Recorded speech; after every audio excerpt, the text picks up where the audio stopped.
Hey guys, and welcome to a new video.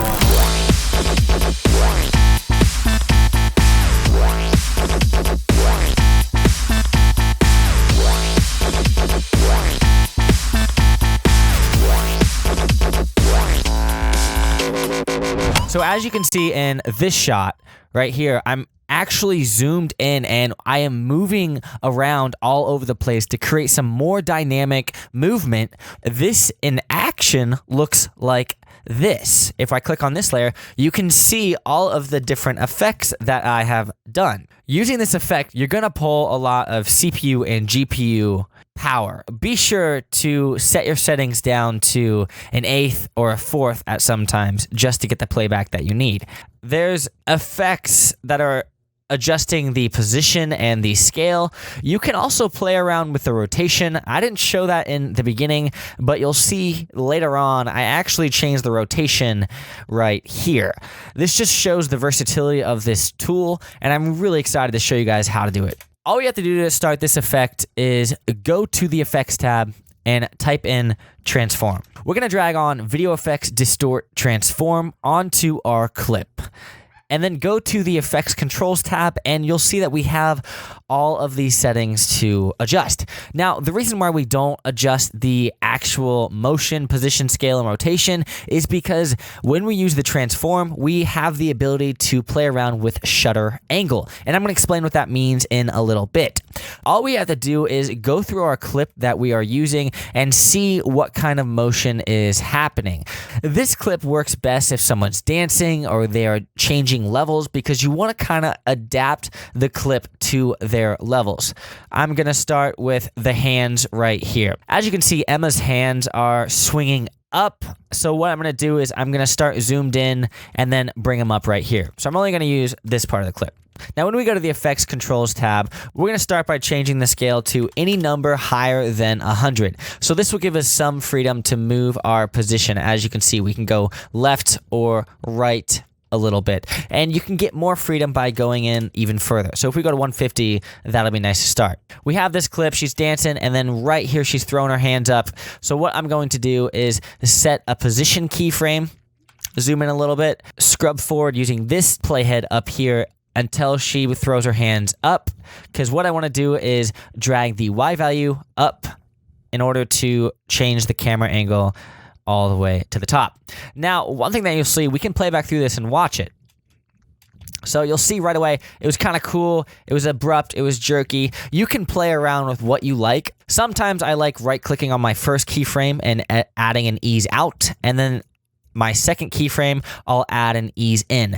All this does is smooth that transition out, so it starts slower and fast, and then it slows down again. So I'm up to the top. I see that she threw her hand to the right. So what I'm going to do is I'm going to act like that's pushing the clip. So I'm going to set another keyframe right here. And the cool thing is I can click on this keyframe, hold Alt, and then drag that keyframe over while I'm holding Alt or Option on the Mac, because that'll copy that keyframe. So this entire area is held. All right, so she's right here, and then she's pushing this way. So I'm going to go to the end of the push and then change the X value to the right, just like so. And then I'm gonna also see what that looks like. All right, so that pushed and then pushed. And then so she's also looking down and her knees are going down. So we're going to add a keyframe right here when her knees are together. And to do that again, we're gonna copy this one over by holding Alt and dragging. And then I'm gonna go a few frames till her knees open up a little bit. I'm going to drag my Y value down to the bottom to get her back in view. So let's check out what this looks like. So that was a very quick way. This is what the jitteriness looks like. If we wanted to smooth this out a little bit, all we have to do is highlight everything, right-click, temporal interpolation, and click on Bezier. Bezier will smooth everything out a little bit more. And if we want to smooth it out even a lot more, we can drag our second keyframes out, so that'll smooth everything and make it slower, as you can see right there. So let's keep moving on. I like that. And let's talk about the next thing. this button down here, use composition shutter angle, if we uncheck this and change the shutter angle, any number from 0 to 360, 360 being the highest, it will adjust and add motion blur. So to see this, we're going to create an area where there's a lot of movement. So right here in the middle, there should be a lot of movement. And if we change this shutter angle to like 150, you'll see that we'll start to get blurring. And if I full screen this, you'll see that there's blur. That's 150. And 0. You'll see there's definitely blur being added. This is cool because it's blurring in the direction. So if I go to 250, you'll see that a lot of blur is added. So at 250, it looks like this. It becomes more seamless. The motion blends with the entire clip. So I would recommend keeping this at 250 and unchecking use composition shutter. This is the tutorial. You adjust the motion to the clip and whatever's happening. You can also play with like rotation and stuff like that. Let's get a motion when the feet go out right here. So I'm going to start it from the beginning. I'm going to add a rotation keyframe. And then when they go out, I'm going to add a 5-degree rotation, see what that does, out. And then when they go in, I'm going to reset it to 0 by hitting this reset button. And then when they go out again, I'm going to add a -5. So let's see what that looks like.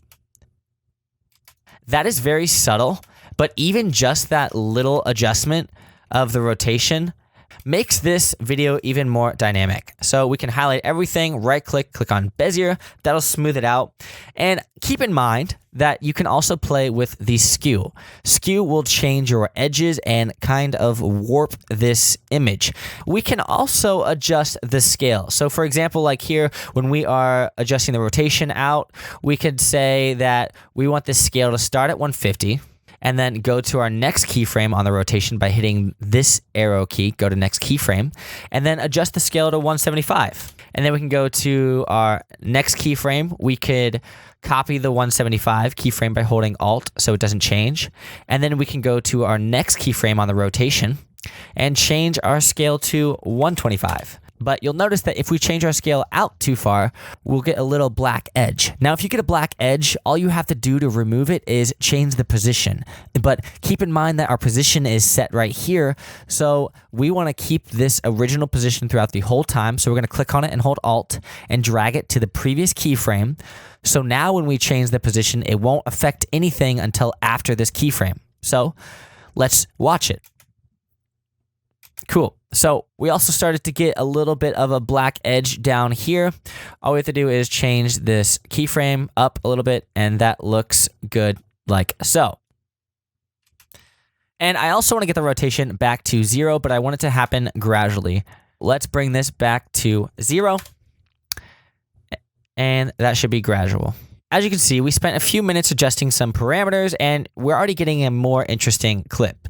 The big takeaway from today's video is to use the motion that's happening. So check it out. She is throwing her hands up. So maybe this would be a time that we can add a position keyframe, go a few frames forward, and change the Y value so the video goes up or down, because sometimes you can throw videos in the opposite direction, and it's all about matching the motion onto the screen. So check this out. Boom. Even something subtle like that. I hope you guys learned something today. If you have any comments or questions, let me know down below and I will get to them as soon as possible. As always, click that thumbs up and subscribe because I'm going to be making some more stuff in the future. I'll see you next time.